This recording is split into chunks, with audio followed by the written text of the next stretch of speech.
If your AC hasn't been keeping up like it used to, the problem could be sitting right outside in these coils. These coils collect dirt, grass clippings, and all kinds of other junk, and they clog up the system. When it gets clogged up, the AC unit can't breathe like it used to. So in this video, I'm going to show you step by step exactly how to clean your AC coils so that it can be running just like new again. All right, let's get started. So the first thing we want to do is kill the power to this unit. We don't want to be working on it and live power actually be coming to it. So step one is to turn it off at the thermostat. And then once the unit is turned off at the thermostat, we need to kill the power at the unit. As you can see on my unit, there are two disconnects at the unit to actually disconnect the power from the unit. So let's go ahead and take care of that. So to do this, it's pretty simple. We're just going to lift up this flap.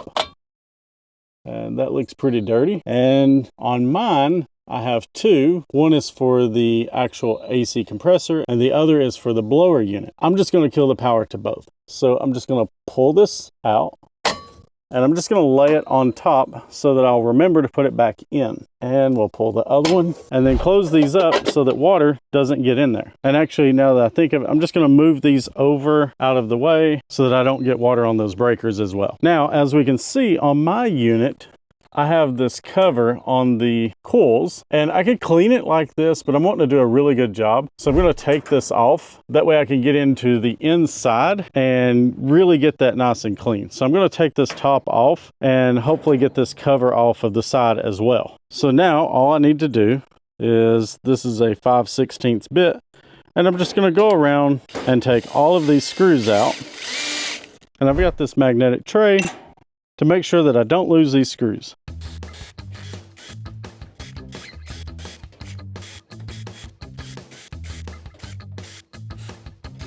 So ideally, it would be better to take this top off and just kind of fold it off to the side or slide it out of the way. But in this case, the wires are really tight in there and there's no room to actually move. So what I'm going to do is just go ahead and pull these side panels off and just kind of scoot it out of the way the best I can. So these side panels should just slide up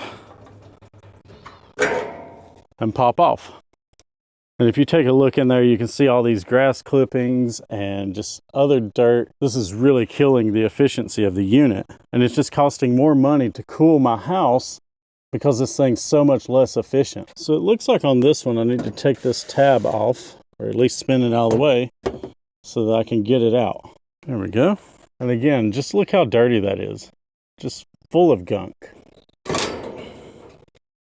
And the same thing for this side. It just looks awful. I really should be trying to clean this twice a year because this is also my heat pump as well. And the last one. Now that I've got all the grills off, it's time to get all of these large chunks off of there. If you were able to get the top of your unit off, there may be leaves and other trash inside there, and you'll want to clean that out as well. I'm going to lift this up and try to do the best I can to get in there, but there's not a whole lot in there. So I'm just brushing on this with my fingers, trying to get all this loose grass off. That'll allow the cleaner that we're going to use to get inside there a little better. We want to be extremely careful with these fins. We don't want to bend them down in any kind of way. Air needs to pass through there. And that's one of the mistakes that a lot of people make with this job, is they are too aggressive and they fold the fins down. And we don't want to be aggressive in any way. We want to make sure that these fins are nice and open when we're done. If these get bent down in any way, then the unit's not going to work correctly. Now that we've got the large solid chunks off of the coils, it's time to apply the cleaner. So I picked up this can of coil cleaner and it says it's safe for all coils. It's a professional grade foaming solvent. You can also get it on Amazon, and I'll just leave a link to it in the description below. But we're going to take this can and apply it inside the coil. So I'll show you what that looks like. So typically you're going to use 1 can of cleaner per AC unit.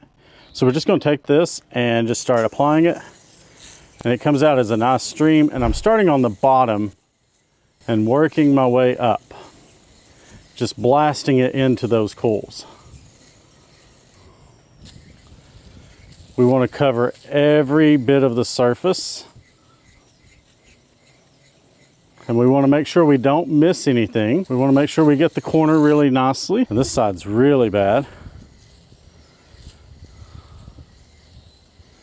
So we're just working our way up.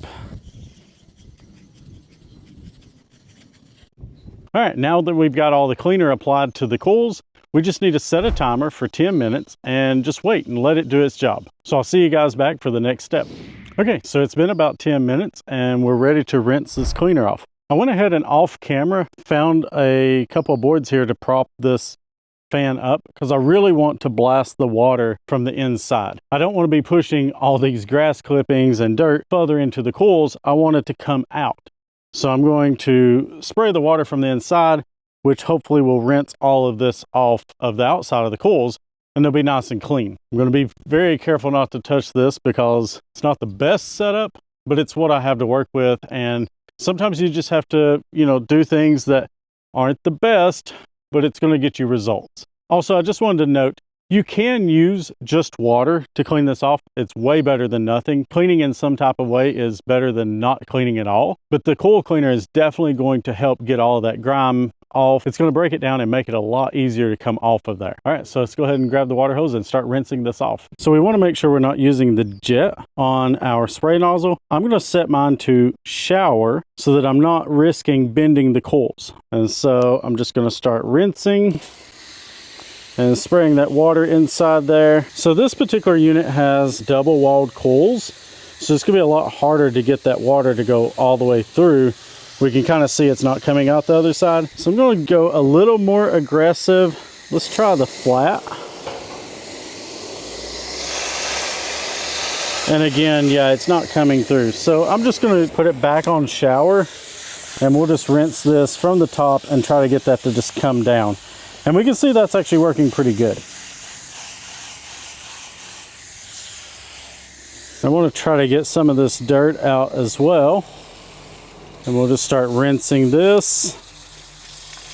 And a lot of the cans say no rinse, but I have found that the best way is to just go ahead and rinse anyways. It's definitely not going to hurt. But if you don't have a water hose and you're unable to rinse, it's totally fine to get a can of cleaner that's a no rinse and to just not rinse it. But you're going to find you have better results if you do rinse. We want to make sure we don't forget the corner. And this side was really bad. I'm just trying to push that dirt down with the nozzle. I don't want to push the dirt further into the coils. So I'm finding that the jet, not all the way open and angled down, seems to work pretty good in this case. I don't feel like I'm running the risk of bending it because I'm not blasting inward and I'm running with the fins, but that's working really good to clean out some of this really tough grass clippings and stuff.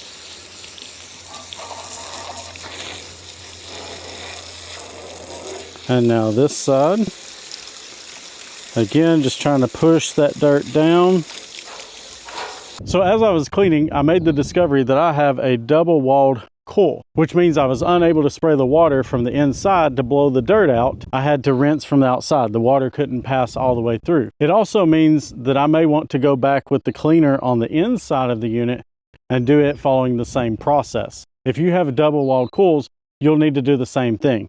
So I'm going to go ahead and clean the inside following the same process and then put the grill and the fan back together and we'll be right back. Now I've got all the cleaner rinsed out. As you can see, it's way better now.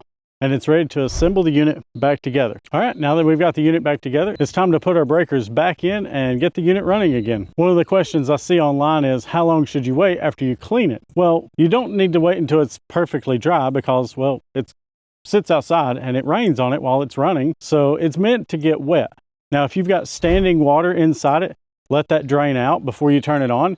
But for the most part, all that's just going to drain out naturally because that's what it's meant to do. So we're ready to go ahead and turn the unit on and get it working.